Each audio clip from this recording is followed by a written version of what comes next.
Bismillahirrahmanirrahim. Assalamualaikum warahmatullahi wabarakatuh. Saya ucapkan terima kasih kepada Ketua Tim Penguji, terima kasih kepada para tim promotor, Bapak Slamet Sugiri, Bapak Eko Suwardi, dan Bapak Sumiana yang telah membimbing dan mengarahkan saya dari awal pembuatan disertasi sampai dengan disertasi ini diselesaikan. Saya ucapkan terima kasih juga kepada tim penilai, Bapak Sony Warsono, Ibu Zuni Barokah, dan Bapak Junaidi yang telah memberikan masukan kepada saya sehingga disertasi ini lebih baik lagi. Terima kasih saya ucapkan kepada tim penguji, Bapak Indra Bastian dan Bapak Hardo Basuki yang telah meluangkan waktunya dan memberi insight kepada saya dalam menguji disertasi ini. Disertasi ini berjudul Keberadaan Hegemoni Politis dalam keberpautannya dengan kualitas audit. Pengujian basis triangulasi metode riset. Latar belakang masalah. Penelitian ini menguji secara empiris tentang keberadaan hegemoni politis dalam kaitannya dengan para auditor memberikan opini atau kualitas auditnya. Dampaknya adalah terjadi penurunan kualitas audit. Dan mengapa penelitian ini penting? Yang pertama, saya melihat beberapa fenomena yang ada di Indonesia, khususnya di lingkungan auditor pemerintahan. Yang pertama adalah bahwa dipilihnya pimpinan dan anggota BPK oleh legislatif atau DPR berdasarkan Undang-Undang Nomor 15 Tahun 2006. Jika berkaitan dengan DPR atau legislatif, itu sangat erat hubungannya dengan politis. Kemudian saya melihat informasi atau di Kompas tanggal 29 Mei 2017 adanya kasus suap auditor utama BPK dengan Kementerian Desa PDTT. Kemudian ada Tempo tanggal 23 2017 terkait dengan himbauan pemerintah bahwa Presiden menargetkan pada tahun-tahun mendatang semua adalah WTP untuk semua pemerintahan yang ada di bawahnya. Beliau berpesan jangan ada lagi yang WDP, apalagi yang disclaimer.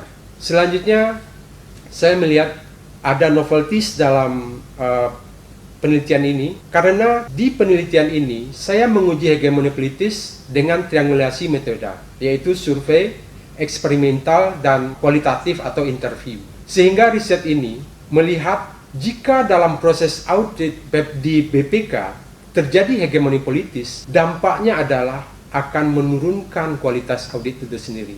Kemudian dalam penelitian ini saya ada asumsi penelitian bahwa kualitas audit hanyalah semata-mata dipengaruhi oleh hegemoni politis. Sehingga size KAP, fee audit tidak masuk dalam batasan permasalahan yang saya munculkan. Juga adanya dugaan terjadi integrasi dan diseminasi knowledge secara sempurna antara auditor dengan koleganya. Penelitian kualitas audit yang saya ambil beberapa diantaranya adalah ada dari Coram et al. Auditor yang menurunkan derajat kecermatannya. Kemudian dari Pierce and Sweeney 2004, auditor dapat bertindak dalam bentuk yang spesifik berupa disfungsional. Semuanya itu terpengaruh oleh adanya intervensi. Intervensi yang berapa hal yang kita ketahui selama ini ada leadership, ada empire, dan juga ada power. Namun dalam penelitian ini, saya menggunakan hegemoni politis. Jadi menginvestigasi tindakan disfungsional auditor karena adanya hegemoni politis. Saya melakukan dengan survei. Dalam kasus ini, survei yang belum ada measurementnya, saya gunakan proximat dengan kecakapan organisasional dan kecakapan politis berdasarkan Kimura dan Ferris et al. Tahun 2002. Selanjutnya, saya coba melakukan dengan eksperimen dan terakhir dengan kualitatif interpretivis. Perumusan masalah.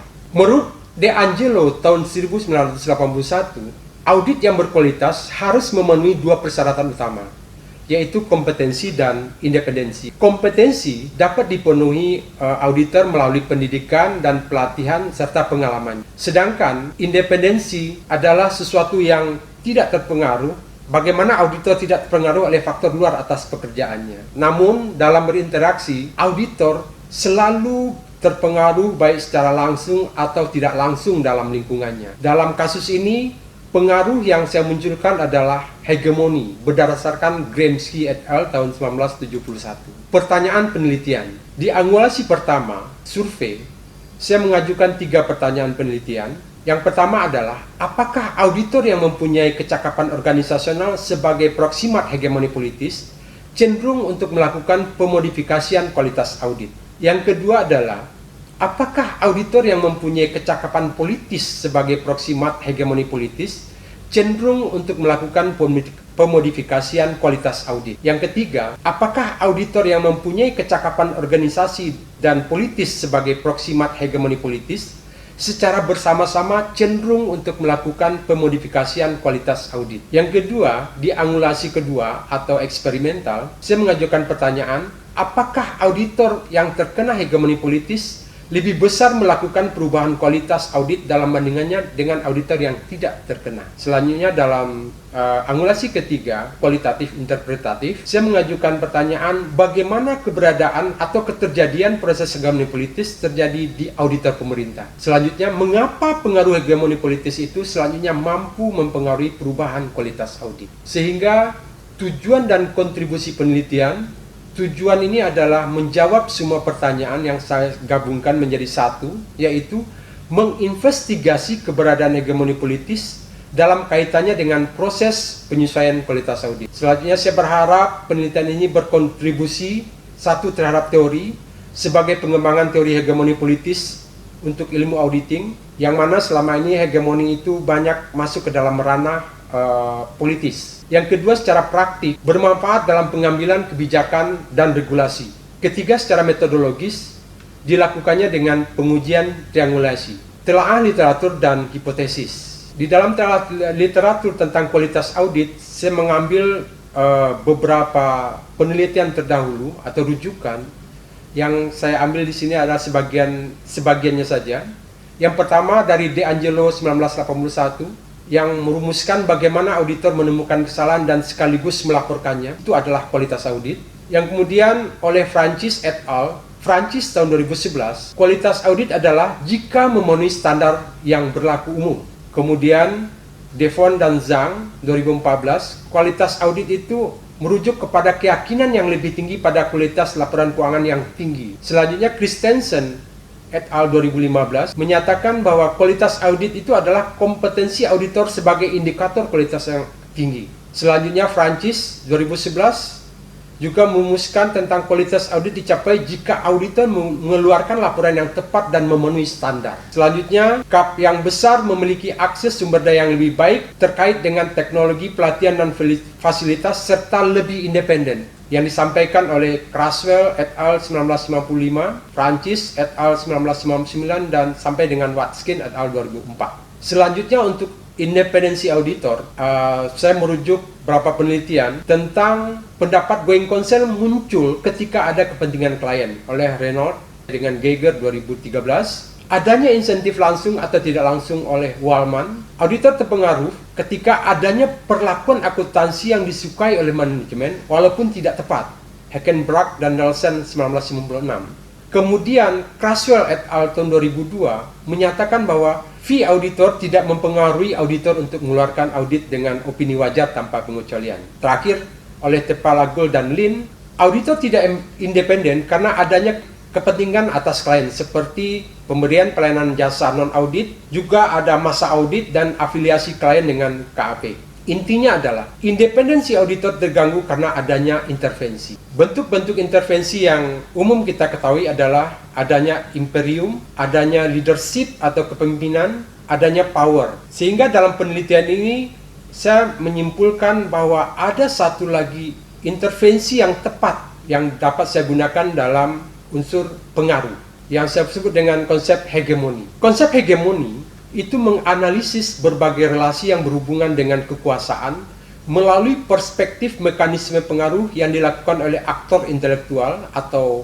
kita sebut dengan superstructure, dengan media tulisan, kajian masyarakat, dan media massa yang dijadikan alat kontrol kesadaran oleh kelompok penguasa. Ini saduran dari Gramsci 1971. Di Indonesia juga menurut argumen saya terjadi ilustrasi hegemoni pada saat pemilihan presiden tahun 2018, yang mana kedua calon kandidat mempromosikan atau menyampaikan program-program kerjanya secara berturut-turut, sehingga itu akan mempengaruhi kognitif masyarakat, sehingga mereka terbujuk atau terayu untuk memilih atau menempatkan pilihan mereka di tempat yang utama. Dampaknya adalah menafikan atau mendiskualifikasi segala sesuatu yang berhubungan dengan kompetitornya. Juga kita lihat ada pada zaman Presiden Soeharto, ada acara dari desa ke desa atau kelompok pencapir di TVRI yang diberitakan secara terus-menerus, sehingga itu akan mempengaruhi kognisi masyarakat, sehingga dampaknya adalah Presiden Soeharto disebut dengan Bapak Pembangunan, sehingga beliau sampai berkuasa 32 tahun. Sedangkan hegemoni politis itu sendiri sampai saat ini belum mempunyai measurement untuk survei. Saya mengacu kepada Mintzberg, Ferris, dan Kimura memproksimatkan hegemoni politis ke dalam dua kecakapan, yaitu kecakapan organisasi dan kecakapan politis. Kecakapan organisasi itu adalah terjalinnya komunikasi dan hubungan antara supervisor dan bawahan untuk mencapai dan meningkatkan kapasitas kinerja dan organisasi. Lazarou 2015. Sedangkan menurut Ferris et al. Tahun 2002, kecakapan politis adalah kemampuan untuk memahami pihak lain dengan kecakapannya dan dapat mempengaruhi pikiran dan tindakan pihak lain untuk mengikuti keinginannya. Sehingga kedua proksimat ini saya anggap tepat untuk menjembataninya. Ini adalah model penelitian saya. Ada 3 metode: survei, eksperimen, dan kualitatif interpretatif. Di angulasi pertama, hubungan antara kecakapan organisasi politis dan kualitas audit. Kualitas audit sejatinya sangat bergantung kepada independensi seorang auditor. Namun demikian, kami meyakini dalam bekerja, seorang auditor atau tim auditor itu mendapat tekanan atau intervensi. Intervensi yang kami munculkan di sini adalah hegemoni politis. Dan hegemoni diproksimatkan dengan kecakapan organisasi dan politis dalam penelitian survei. Sehingga saya berargumen bahwa semakin seorang auditor memiliki kecakapan organisasional dan politis yang tinggi, maka mereka semakin mudah diarahkan oleh superstructure atau pimpinan, baik itu positif dan negatif, untuk menghasilkan audit yang berkualitas berdasarkan keinginan mereka atau keinginan daripada superstructure atau pimpinan itu. Sehingga saya memunculkan hipotesis. Yang pertama adalah hegemoni politis yang diproksimatkan dengan kecakapan organisasional berhubungan positif dengan kualitas audit. Hipotesis kedua, hegemoni politis yang diproksimatkan oleh kecakapan politis berhubungan positif dengan kualitas audit. Yang ketiga adalah hegemoni politis yang diproksimatkan dengan penggabungan antara kecakapan organisasional dan politis yang tinggi berhubungan positif dengan kualitas audit. Selanjutnya, pada angulasi kedua eksperimen, hegemoni politis dan kualitas audit, studi ini berargumen bahwa apabila terdapat kelompok tertentu yang ingin menguasai kelompok lain sehingga mengikuti ideologinya, tindakan tersebut dapat dilakukan dengan cara membuat opini yang mempengaruhi pola pemikiran auditor. Sehingga saya memunculkan hipotesis keempat, auditor yang terhegemoni melakukan perubahan, menurunkan atau menaikkan kualitas audit sesuai dengan arahan pengaruh dari atasan. Penelitian tentang kualitas audit tidak hanya dilakukan melalui data empiris saja, tetapi juga perlu ditambahkan dengan data-data eksperimen menurut Prancis 2011. Pada studi kualitatif di angulasi ketiga, saya berargumen bahwa studi ini mengajukan posisi riset kualitatif interpretif dan meyakini bahwa auditor pemerintah telah terhegemoni secara politis. Maka proposisinya adalah hegemoni politis yang ada di benak atau kognitif para auditor yang selanjutnya dapat merubah opini audit dari yang semestinya. Metode penelitian. Desain penelitian saya adalah populasinya adalah auditor BPK yang ada di seluruh Indonesia dan sampelnya adalah auditor BPK yang bekerja di 8 wilayah kerja dan ditambah dengan yang bekerja di pusat. Itu dilakukan dengan purposive sampling. Saya mengajukan 3 metode. Pertama adalah survei dengan 3 hipotesis sebagai persepsi. Kemudian ada metode eksperimen di hipotesis 4. Dan selanjutnya saya melakukan konfirmasi dengan metode kualitatif interpretatif dengan mengajukan proposisi. Di angulasi pertama, definisi operasional kualitas audit saya ambil dari FRC 2008 dengan 5 dimensi kuesioner. Selanjutnya dari kecakapan organisasional, saya mengambil dari British Council tahun 2008 dengan 5 dimensi pertanyaan. Selanjutnya untuk kecakapan politis, saya acu kepada Ferris et al. Tahun 1959 dengan 4 dimensi. Terus pengujian saya lakukan dengan uji validitas, uji reliabilitas, uji asumsi klasik, dan uji hipotesis atau regresi. Di angulasi kedua, eksperimen, desain eksperimen yang saya lakukan adalah within subject, yang mana semua responden di treatment sama. Hegemoni politis dimanipulasi atas 5 level. Pertama dengan tanpa arahan, yang kedua dengan 4 kasus dan 6 pertanyaan. Tugas eksperimental adalah partisipan dalam penelitian ini bertindak sebagai supervisor yang menerima laporan temuan dari anggota tim tentang pemborosan anggaran penyediaan vaksin meningitis meningokokus sebesar 70,71 miliar. Selanjutnya prosedur eksperimen, mereka menyatakan ketersediaan partisipasi, membaca instruksi penelitian, penyelesaian kasus audit, dan pertanyaan pasca pembuatan judgement. Kemudian untuk angulasi ketiga, kualitatif interpretif, konteks studinya adalah kualitas audit merepresentasikan adanya keinginan pemeriksa laporan keuangan pemerintah untuk merubah kualitas audit. Dampaknya adalah terjadi penurunan kualitas audit. Salah satu faktor yang diduga dapat mengakibatkan berubahnya kualitas audit oleh pemeriksa laporan keuangan pemerintah adalah adanya hegemoni politis. Informan dalam studi ini ada 24 informan. Tekniknya wawancara dengan menggunakan metode wawancara terstruktur. Proses penelitian data menuju tingkat relevansi data untuk analisis datanya, dan saya melakukan validasi dan reliabilitas data menggunakan pemeriksaan terhadap akurasi hasil penelitian. Hasil penelitian dan pembahasan. Data survei berdasarkan gender. Responden saya ada 117 orang, terdiri dari 61 laki-laki dan 56 perempuan. Berdasarkan jabatan, yang menjadi auditor sebanyak 74%, selebihnya ada yang pengendali teknis ataupun juga penanggung jawab. Berdasarkan lama kerja, 32% atau paling banyak bekerja antara 5 sampai dengan 10 tahun. Dalam statistik deskriptif setelah saya uji, maka uji validitas, reliabilitas, multikualitas telah dilakukan dan hasilnya dapat dilanjutkan. Pengujian hipotesis berdasarkan hipotesis pertama, kecakapan organisasional terhadap kualitas audit dengan T hitung sebesar 2,509. Di hipotesis 2 untuk kecakapan politis dan kualitas audit dengan T hitung 2,842. Selanjutnya model regresi kedua untuk penggabungan ada dua kali saya lakukan. Pertama dengan konstanta dan kedua dengan force origin. Hasilnya adalah auditor yang memiliki kecakapan organisasional tinggi akan bekerja dengan formativity tinggi, dengan sikap preferensi yaitu mampu bekerja sama dengan rekan sejawat dan sekaligus dapat berinteraksi dengan pimpinan institusi. Sehingga dalam konteks ini mereka bersedia diarahkan sesuai dengan keinginan pimpinan. Jika arahan tersebut bersifat positif, ditanggapi positif. Sebaliknya, jika arahan negatif, ditanggapi dengan negatif. Maka saya menyimpulkan bahwa hipotesis pertama terdukung. Di hipotesis kedua, mengambil logika Ferris et al. Tahun 2007, auditor yang memiliki kecakapan politis, bersikap tulus, memiliki integritas dan kepercayaan diri yang tinggi, serta percaya pada orang sekitarnya, sehingga mereka bersedia berkoalisi dan menyetel kertas kerja pemeriksaan sampai dengan proses review sesuai dengan arahan pimpinan atau superstructure. Auditor pemerintah berpikir positif ketika arahan tersebut datang pada mereka, termasuk dalam penerimaan arahan dari pimpinan untuk mengkondisikan kertas kerja pemeriksaan agar menghasilkan kualitas audit yang tinggi.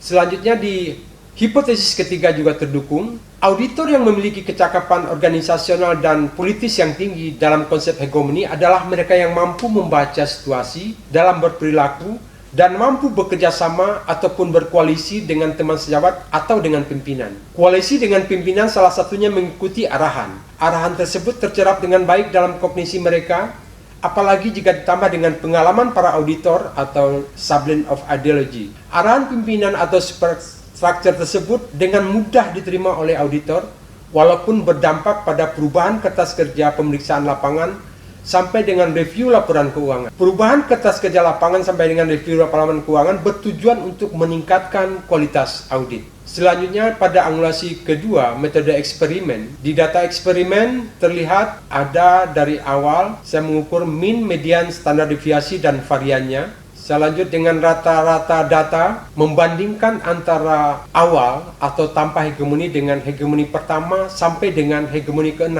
Selanjutnya dengan rata-rata kumulatif, membandingkan hegemoni pertama dengan awal dan hegemoni pertama sampai dengan kedua digabung, sampai dengan membandingkan antara hegemoni pertama dengan awal sampai dengan hegemoni ke-6 digabung atau di rata-rata. Sehingga saya menghasilkan bahwa hipotesis 4 terdukung. Studi ini mendesain eksperimen semu atau quasi eksperimen dengan menyajikan informasi dalam bentuk himbauan-himbauan politis. Himbauan politis ini berkehendak untuk meringankan pemeriksaan yang selanjutnya mengarah pada kemudahan pelaksanaan audit, menurunkan tekanan pemeriksaan, dan mengubah atau mengkoreksi kertas kerja. Hasil ini menunjukkan bahwa informasi-informasi himbauan dalam hegemoni politis mempengaruhi para auditor untuk menurunkan kualitas kerjanya. Selanjutnya di angulasi ketiga, metode kualitatif interpretif, yang mana saya membaginya dalam 5 dimensi. Di dimensi pertama tentang imperium, saya mensitat satu jawaban daripada auditor tentang imperium. Informan menjelaskan atau menjawab bahwa saya berhasil mengidentifikasi beberapa temuan audit terkait penyelewengan aset. Saya juga mencatat lembar kerja audit, namun karena diperintahkan untuk meyakini kebenaran posisi keuangan audit, saya memanipulasi temuan audit dengan kesalahan dan penyimpangan yang dapat ditoleransi. Akhirnya saya tahu bahwa auditor senior saya, ketua lapangan, dan pengendali teknis tidak benar. Walaupun pada akhirnya saya tahu bahwa itu terjamin dan aman. Sehingga studi ini menemukan bahwa sosial konstruktivis ada dalam domain audit pemerintah di Indonesia. Sosial konstruktivis tertanam dalam diri auditor pemerintah Indonesia untuk mengembangkan kebijakan otonomi terbatas. Ini sesuai dengan Jervis tahun 2006. Ini seperti otonomi yang ada, otonomi dana khusus yang ada di Papua, di daerah istimewa Aceh, dan juga di daerah istimewa Yogyakarta. Karena kekhususan ini dapat membangun imperium yang mempengaruhi sistem dan prosedur pemerintah, termasuk audit pemerintah. Dalam hal dana khusus Papua, auditor pemerintah Indonesia harus toleran dalam pekerjaan lapangan dan pendapat auditnya. Mereka biasanya mengurangi prosedur baku menjadi kelonggaran. Selanjutnya, dalam ruling class atau adanya kontradiksi psikologis yang mengacu pada adanya konflik antara kelompok karena suatu permasalahan. Saya mensitat satu jawaban daripada informan bahwa saya bekerja sebagai auditor di pemerintah dan saya merasa di bawah tekanan. Tetapi saya tidak punya pilihan lain. Saya pernah ditempatkan di daerah lain dalam wilayah Indonesia karena saya masih menyimpan beberapa bukti audit yang tercatat di lembar kerja. Ada sesuatu yang sangat sulit bagi saya karena saya harus mengikuti semua arahan yang diperintahkan oleh bos kami. Sehingga studi ini menemukan bukti atas keberadaan kelas-kelas yang berkuasa atau pimpinan yang bertingkat di institusi pemerintah Indonesia. Kelas penguasa atau pimpinan puncak berwenang untuk memimpin, mengendalikan perencanaan audit, juga termasuk dalam penugasan tim dan pekerjaan lapangan audit. Sehingga studi ini menggambarkan bahwa auditor pemerintah memiliki stratifikasi dalam struktur organisasinya. Penelitian ini menemukan bukti tentang keberadaan tim dengan istilah merah dan yang putih. Pada tahap penugasan audit, manajemen puncak kantor pemeriksaan keuangan pemerintah memiliki wewenang untuk memilih ketua tim pemeriksaan lapangan beserta anggota-anggotanya. Pada dimensi ketiga tentang sphere of influence, itu adalah pembelajaran atau misi politis yang mempengaruhi kelas sosial atau pimpinan. Saya juga mencoba mensitat satu jawaban daripada responden atau informan. Sebagian besar auditor di kantor pemeriksa keuangan pemerintah tahu bahwa mereka dapat menjadi kelompok merah atau putih. Saya dikategorikan sebagai auditor kelompok putih karena saya pernah menyangkal apa yang diminta oleh pengendali teknis. Auditor kelompok putih akan ditugaskan untuk pekerjaan lapangan yang bukan pekerjaan bermasalah. Sementara itu, kelompok merah biasanya menyelesaikan auditi yang bermasalah. Sehingga kami berargumen bahwa studi ini menyimpulkan bahwa institusi audit laporan keuangan pemerintah secara organisasial dibangun atas campuran beberapa budaya, moral, kepercayaan, sikap, dan perilaku. Kemudian, dalam pelaporan opini, auditor sering mengubah draft temuan awal menjadi yang diinginkan manajemen Puncak. Seringkali auditor junior memperhalus, mengabaikan, mengubah, bahkan menghilangkan catatan atas temuan mereka berdasarkan arahan dan instruksi pimpinan Puncak. Kemudian kantor pemeriksa keuangan pemerintah sebagai lembaga negara termasuk dalam lingkup pengaruh hegemoni politis yang memengaruhi organisasi dan berdampak pada auditor secara individual. Selanjutnya, performativity atau kinerja individu atau kelompok yang tidak boleh diubah atau dimanipulasi. Saya mensitat satu jawaban daripada informan.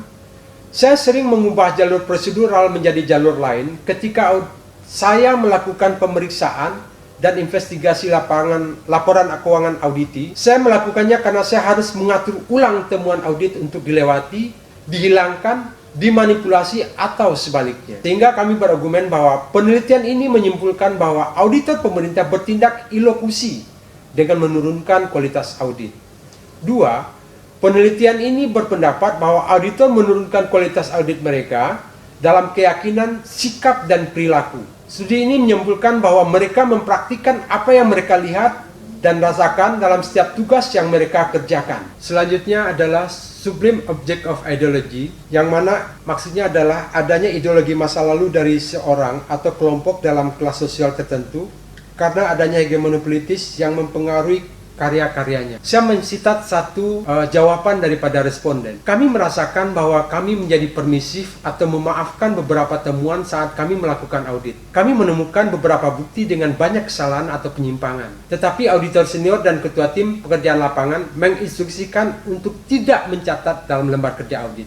Akhirnya kami melakukan apa yang dikatakan auditor senior dan kami menutup mata. Sehingga kami berargumen bahwa ini adalah auditor pemerintah sering bergeser dari standar audit atau prosedur yang seharusnya menjadi alternatif yang diinginkan. Auditor pemerintah dipengaruhi oleh hegemoni politis yang berasal dari organisasi dan lingkungan mereka. Ketiga, auditor junior di institusi diajarkan bagaimana mereka harus bekerja dan menyelesaikan tugas mereka. Ini sesuai dengan apa yang disarankan oleh konsep performativity. Kesimpulan, riset mendatang, dan keterbatasan penelitian. Ada 3 kesimpulan utama dalam penelitian ini. Yang pertama adalah hasil penelitian secara empiris membuktikan bahwa kecakapan organisasional dan kecakapan politis sebagai proximal hegemoni, baik secara parsial maupun secara bersama-sama, berpengaruh terhadap kualitas audit. Hal ini berarti bahwa auditor yang terhegemoni dengan memiliki kecakapan organisasional dan kecakapan politis menghendaki adanya kualitas audit dalam pekerjaan mereka.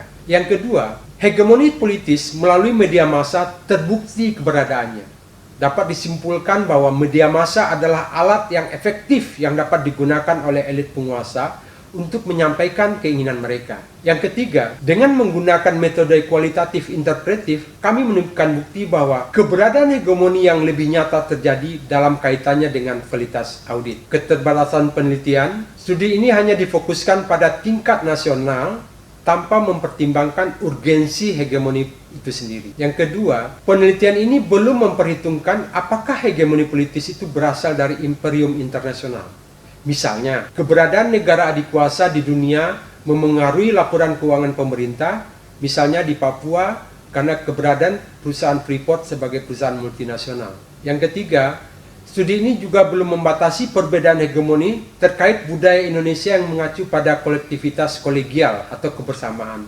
Jika kita bandingkan dengan budaya Barat yang menganut sikap individualistis. Kemudian di set mendatang, kami mengajukan pertama, apakah ada dampak baik bagi seluruh kelompok? Maksudnya adalah superior dan subordinat terpenuhi. Yang kedua, penelitian ini mengenai dampak hegemoni jika terdapat hegemoni tandingan atau counter hegemoni. Yang ketiga, apakah hegemoni tersebut legal dan diperbolehkan? Atau ini adalah hal yang tidak etis dalam organisasi. Yang keempat, secara khusus, penelitian masa depan disarankan untuk menjelaskan pengaruh hegemoni politis terhadap kinerja auditor. Demikian yang bisa saya sampaikan dalam presentasi ini. Saya ucapkan terima kasih kepada Ketua Tim Penguji, Bapak Promotor, Bapak dan Ibu Tim Penilai, dan juga Bapak dan Ibu Penguji. Saya mohon arahan, masukan, dan pertanyaan. Terima kasih.